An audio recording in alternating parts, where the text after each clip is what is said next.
भावानं मी आज चाललोय अशा ठिकाणी जिथे मी माझ्या नवीन वर्षाची सुरुवात करणार आहे। तर माझं नाव आहे उत्कर्ष आणि मी एक फिल्म मेकर आहे। तर आपला या 100 दिवसाच्या सिरीज मधला हा फर्स्ट डे आहे। तर जर्नी स्टार्ट होण्याआधी आपण आपल्या गाडीमध्ये फ्यूल टाकलं आपल्या जर्नी स्टार्ट झाली।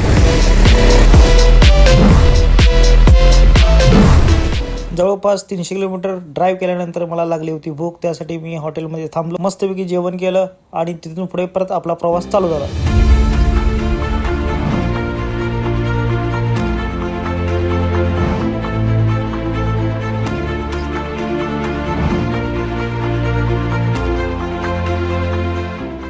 इतक्या प्रवासानंतर फ्रेश होण्यासाठी मी या स्वाती हॉटेलमध्ये थांबलो, कॉफी घेतली आणि परत पुढे निघालो। मी कोणत्या डेस्टिनेशनकडे निघाले हे पाहण्यासाठी व्हिडिओचा सेकंड पार्ट नक्की बघा आणि व्हिडिओ आवडल्यास कमेंट करा आणि सोबत लाईक आणि चॅनलला फॉलो करायला विसरू नका।